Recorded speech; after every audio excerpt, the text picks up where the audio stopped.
Welcome to Fred Achando Analysis, ladies and gentlemen. Just a day after the Azimio declaration of the mass action, there is maandamano fever.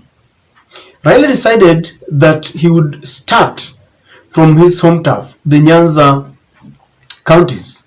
They were in Migori. They rallied support behind their maandamanos and explained to their supporters that William Ruto is illegally in office, and that notwithstanding, he has decided to ignore their calls to bring the cost of living down as he had promised.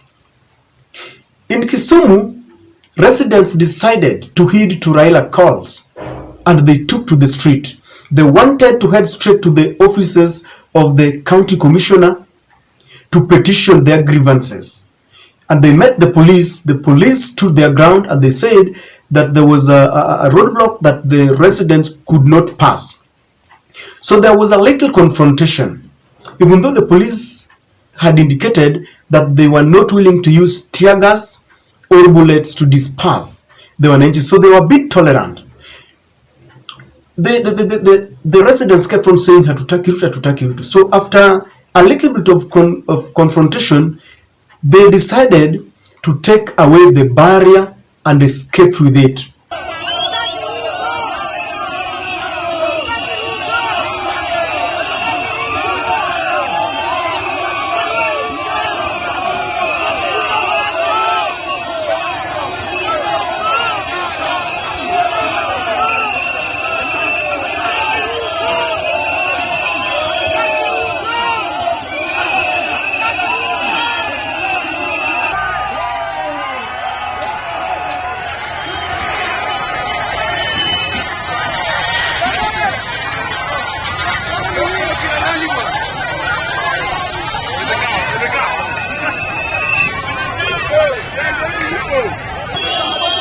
Those are the scenes that you have started seeing in day one. Just take a look at that photo.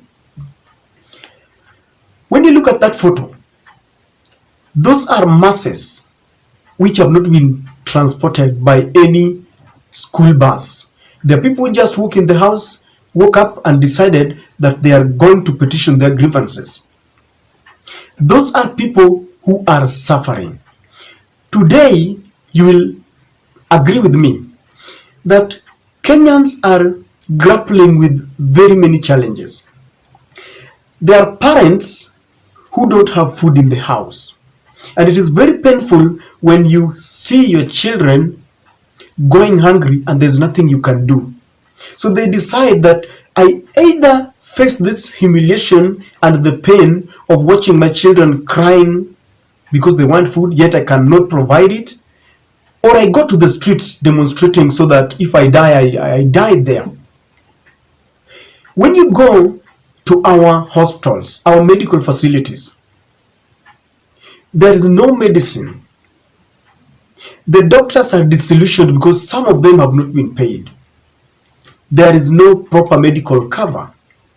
I don't know whether you have witnessed or seen someone who is losing a friend. A friend is dying as they stare because there is nothing they can do. They don't have money for proper medication. We've got parents who are staying home with children who have got very decorated certificates, but there are no jobs. So these are people who have got grievances and they feel that Raila Odinga is the only savior. And so they decide to go to the street because this is the only language that they feel the government will understand. And I can assure you that William Ruto must deal with this problem very wisely. It is not enough to barricade roads and to deploy a contingent of policemen all over the country. This will not solve the problem. It will not solve the problem of banditry in Pokot. It will not put food on the table for hungry Kenyans. So William Ruto must exercise a lot of wisdom, otherwise it is going to escalate, because this is just day one and reports are coming. This group of people was provoking the police. I can assure you. Because for them to run away with that barrier, the police will not allow. They will follow, and they would want to know where this barrier is, and many a times it will not be peaceful, because they will go and take it by force. I don't know whether you have been in a place where maybe a police uniform has been stolen, or a police pistol has been stolen, and you have been given maybe just 24 hours ultimatum. When they come, they deal very ruthlessly with you, and so the police will go there and they would want to know who has taken away this barrier. There is going to be an altercation between the police and the common man, and when this happens, people will start losing their lives. And William Ruto, if he's not careful, he will start soiling his hands with the blood unnecessarily for something that he can avoid. There are millions of people who will be willing to do what Raila wants, because Raila wants to use the soldiers that he has, the people, to compel Ruto to do what he wants. And from history, you know that when Raila starts a cause, he will succeed in it, because William Ruto will finally bow down to all this pressure. The other side of the story is what Raila is talking about are very pertinent issues that touch at the heart of the common man. Unemployment, hunger, and drought, and insecurity. Those are matters that touch at the heart of the common man. In fact, I have heard people saying that even though there's some Kenya Kwanza, there's some Kenya Kwanza citizens who are saying that even though they don't support Raila, they didn't vote for him, but they feel that what Raila is advocating for is very right. The only problem that some of these things are being championed by Raila Odinga, and Raila is always bad in their eyes. You ask them why is Raila bad? He's just bad because he's Raila Odinga. Do you know there are people in UDA strongholds in Central and Rift Valley who cannot afford 3 meals in a day, who are suffering from the ravaging hunger and drought? And this is the reason why people will always go out to demonstrate, to air their grievances. Someone was telling me that this mass action, even if Raila decides to chicken out now, even if he decides to abandon the cause, people will always go there, because I have seen comments where people are telling me that it is no longer about Raila Amolo Odinga. It is no longer about Azimio. It is about the people who want their rights, people who are suffering.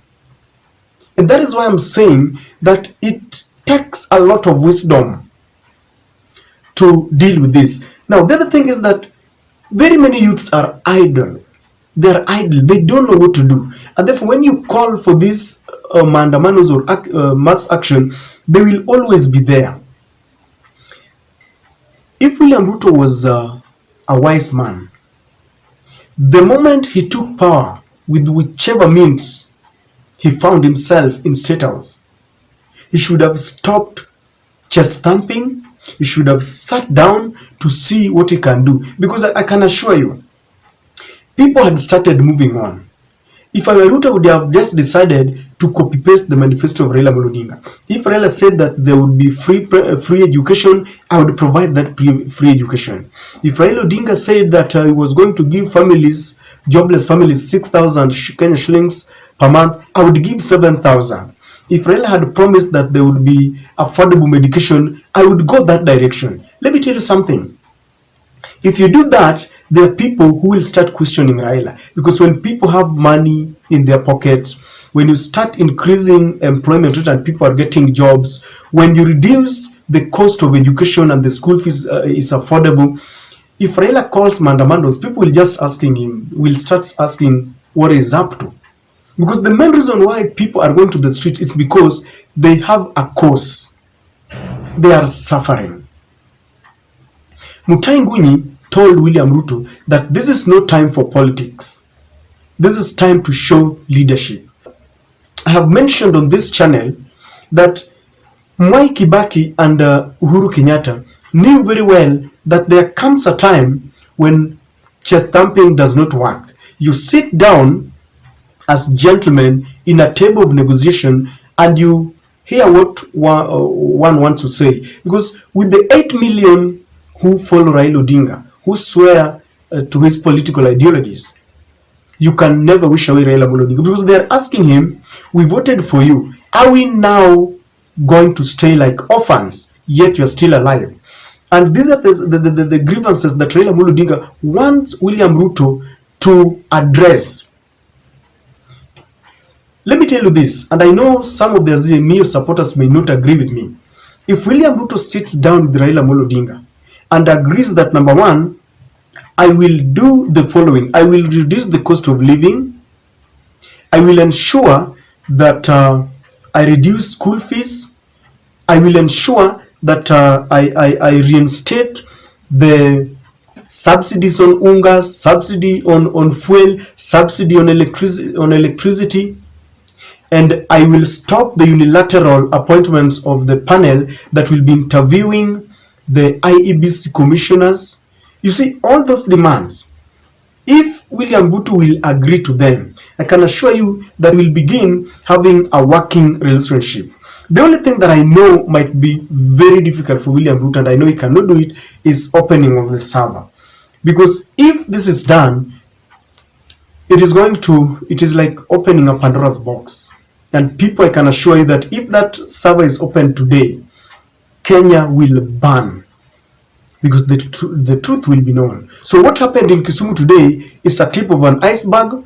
Moving forward, you are going to see some of these things. All eyes are on President Ruto. He's got the police, he's the commander-in-chief.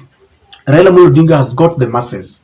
Whatever step that William Ruto is making will determine the direction which Kenya will take. William Ruto has a choice now to either unite the country or divide it further, to either avert any unnecessary bloodshed or to soil his hands in bloodshed.